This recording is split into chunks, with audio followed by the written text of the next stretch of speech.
A relação entre eles e supostos alienígenas se deve às condições de tempo e espaço em que esses fenômenos acontecem e vale uma investigação extremamente aprofundada, com a mesma dedicação que se tem aos relatos de crimes. Muita brincadeira se faz sobre o assunto, entre elas a divulgação de personas como os dois idosos David Chorley e Doug Bauer, que no final dos anos 70 assumiram a autoria do fenômeno há algumas décadas, se dizendo capazes de fazê-las com todos os detalhes sobre-humanos, pesquisados por ufólogos sérios. Para alguns céticos, basta uma explicação superficial para se abandonar uma investigação inteira. Depois que os idosos morreram, houve inúmeras tentativas em se desacreditar o fenômeno, ao dizer que os fenômenos continuaram com seus supostos alunos ou imitadores. A questão é que não é um privilégio para os tempos de hoje. Há dados de presenças estranhas desenhando implantações desde os tempos remotos, representado pelo demônio ceifador. Vejam estes 11 detalhes e depois estejam livres para tirarem suas próprias conclusões. Vários pesquisadores já puderam observar este detalhe, que diferencia em muito os desenhos feitos por humanos na tentativa de imitar os círculos possivelmente autênticos. Quando feitos por humanos, eles se quebram e na parte dobrada fica queimado, quebrado, totalmente danificado. Mas, quando criados em situações misteriosas, a diferença é nítida ao se aproximar da parte dobrada.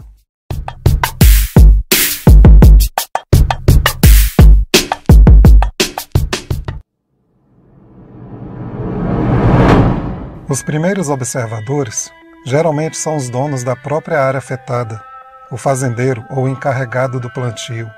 Ao se aproximarem do local, podem notar que não há pisadas, pegadas ou quaisquer traços de que alguém tenha caminhado por lá a fim de causar o evento.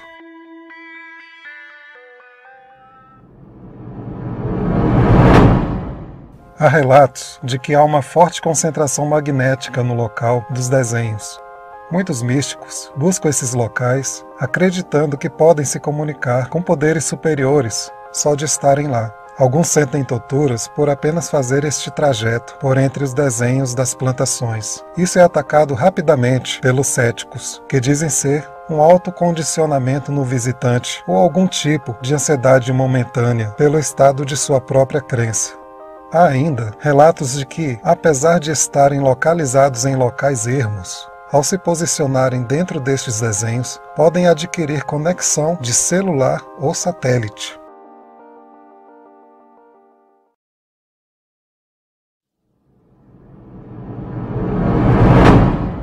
Comenta-se que a grande maioria destes desenhos são feitos em pouquíssimas horas ou até minutos. Pessoas que olham para o local onde não há nada ao amanhecer do dia e, após 1 hora ou 2, ao olhar novamente, o desenho já está lá. Mesmo que com a ajuda de dezenas de pessoas, haveria muito dispêndio para se fazer tal coisa, com formas tão simétricas e perfeitas.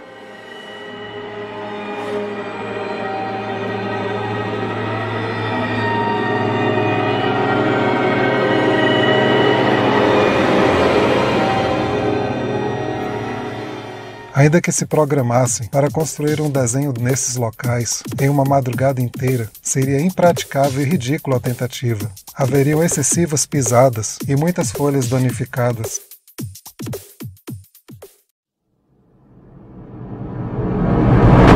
Alguns desenhos são tão complexos que mostram formas tridimensionais.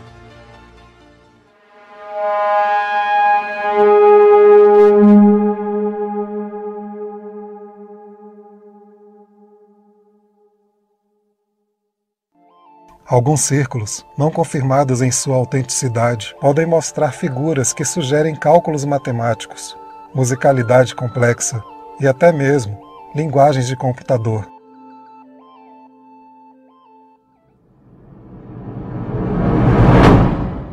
Nos anos 70, Carl Sagan enviou mensagem ao espaço para possíveis civilizações que poderiam se habilitar para entrar em contato conosco. Essa mensagem teria obtido resposta próximo ao telescópio de Shilbolton, onde no desenho do Crop Circle estaria a figura do ser que teria enviado. Hipótese rejeitada velozmente pelos céticos, que até hoje não se sabe a sua autenticidade e nem se teria apurado com os mesmos cuidados de uma investigação séria. Teriam os fraudadores autorização para produzir esta figura em frente ao telescópio somente para criar uma suposta brincadeira com os ufólogos? Outro caso rejeitado na velocidade da luz foi o agroglifo de Crabbewood, que mostra um ser do tipo Grey, que estaria exibindo uma espécie de CD contendo uma mensagem para nossa civilização. Caso este também não foi investigado com a mesma exatidão que se exigiria em uma investigação, mesmo que interessada.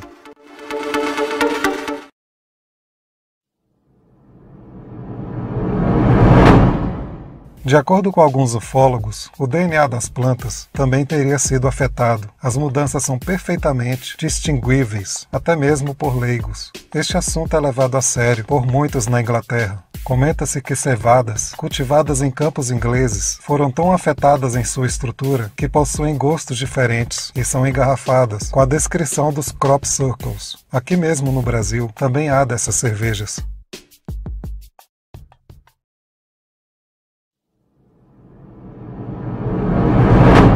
Proprietários das regiões afetadas, que não teriam interesse algum em danificar suas futuras colheitas, não sabem o que fazer diante do prejuízo causado por estes fenômenos. Policiais são chamados e não conseguem encontrar qualquer tipo de evidência que possa enquadrar possíveis meliantes. Alguns ufólogos são chamados pelos próprios fazendeiros, muitas vezes como último recurso para conseguir uma explicação do que pode estar trazendo tantos problemas em sua propriedade. Alguns levantam questões sobre alavancamento de turismo, mas o que se sabe é que não se conhece nenhuma região que tenha lucrado com este fenômeno, e nem pessoas que se enriqueceram ao expor suas terras ao público. Algumas brincadeiras feitas para fraudar círculos, assim, têm causado processos entre moradores nas regiões afetadas. Pisantes curiosos nas regiões afetadas danificam ainda mais as plantas e causam transtornos enormes para os fazendeiros.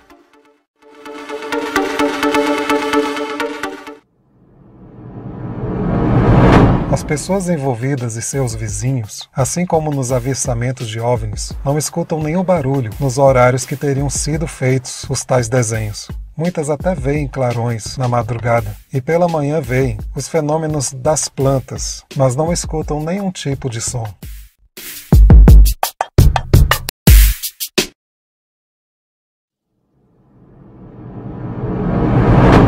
As dobras das plantas, em vez de queimas ou danos, mostram nós. Estes nós têm um aspecto singular, que mostra traços de radiação, como se tivessem sido feitos por micro-ondas. Além disso, crescem normalmente, ao contrário dos pisoteados pelos fraudadores.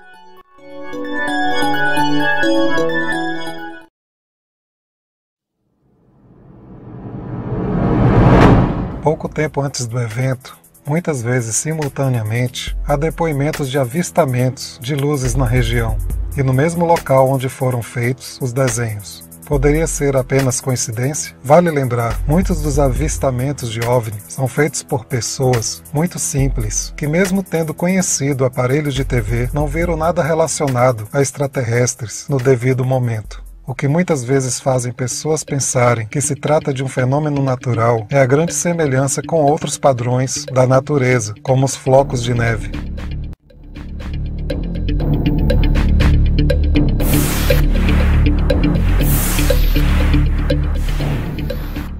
Qual a razão de uma nave que tem possibilidade de viajar por anos-luz em chegar à Terra somente para desenhar em campos de plantio? Será que vieram mesmo apenas para isto? Ou já estariam aqui antes de nós? Ou nunca vieram e sempre estiveram aqui e apenas não podemos vê-las?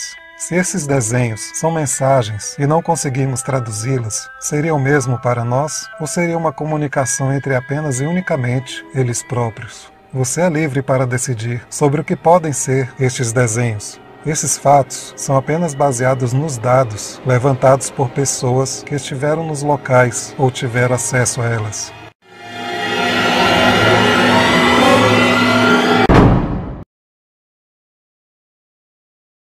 Doutora Marina Popovich nasceu em 20 de julho de 1931.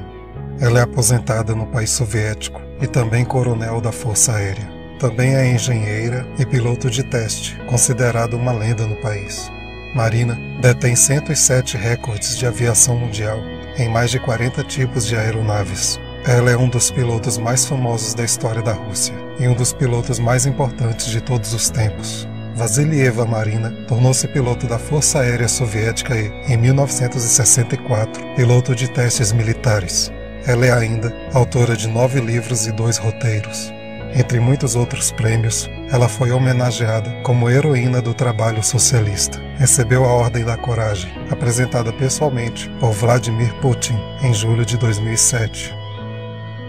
E seu nome foi dado a uma estrela da constelação de Câncer. Juntamente com suas amigas, doutora PhD Vitória Popova e doutora PhD Lídia Andrianova, que haviam escrito a obra Cartas de Civilizações Extraterrestres, O Último Aviso, Popovich conseguiu decodificar os agroglifos das plantações. Neste período, Marina e as doutoras publicaram um aviso que estaria em um agroglifo sobre um terremoto que aconteceria no Peru, causando um tsunami.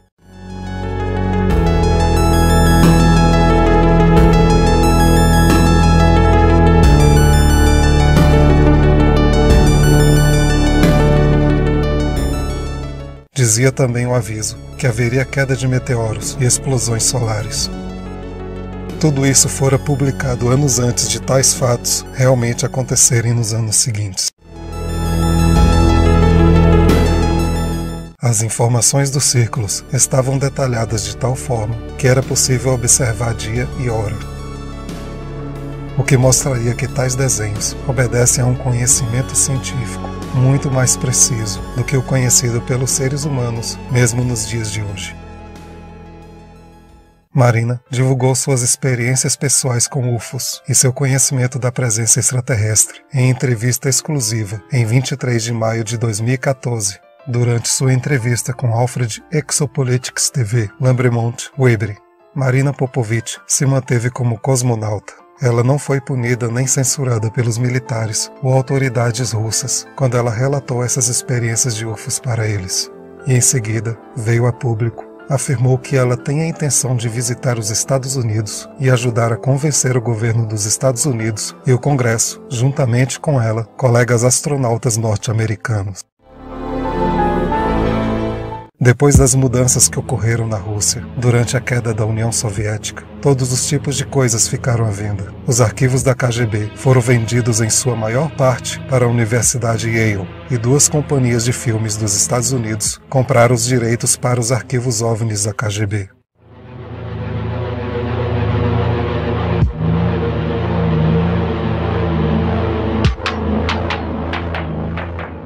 Os cientistas soviéticos e cosmonautas também se manifestaram com o que eles sabiam. Em 1990, a coronel Marina Popovich deu uma entrevista para a imprensa em São Francisco, no consulado da Rússia. Durante a entrevista, ela mostrou fotos espetaculares de naves alienígenas, com o formato de charuto no espaço. Estas naves tinham 24 quilômetros de comprimento. As fotos foram tiradas por uma sonda espacial russa que parou de funcionar misteriosamente e então desapareceu completamente logo após tirar as fotos.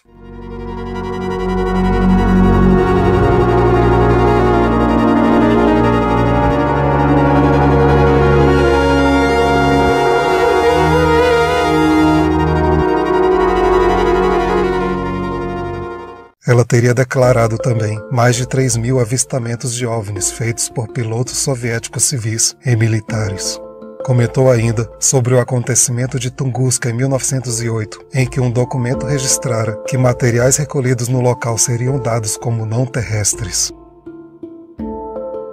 O mesmo teria acontecido aos eventos de Novosibirsk, Tallinn, Estônia, Odžhonikidze, Cáucaso e o de Daunergozhsk, em 1986.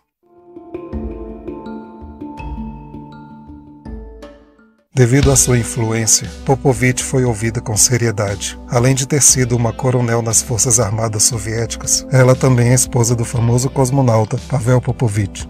Seu marido foi diretor do Comitê Soviético sobre OVNIs. Hoje, ela ainda sonha com novas descobertas, como, por exemplo, contatos com as civilizações extraterrestres. O seu livro, Os UFOs sobre o Planeta Terra, originalmente chamado UFO Glasnost, é uma possível menção à situação russa dos anos 80.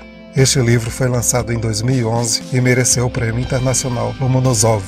A obra exprime a certeza que não estejamos sós no universo. Marina dedica-se a este tema há quase 20 anos e disse que em suas missões aéreas identificou pelo menos 4 destes objetos. A ex-piloto militar russa disse ainda ter certeza de que a humanidade não está sozinha aí. Certamente, existem outras civilizações tão ou mais avançadas do que a da Terra. Ela declara enfaticamente que é uma pessoa experiente e não acredita em mistificações, está habituada à qualidade de piloto, aos mais diversos fenômenos e analisa cada caso concretamente.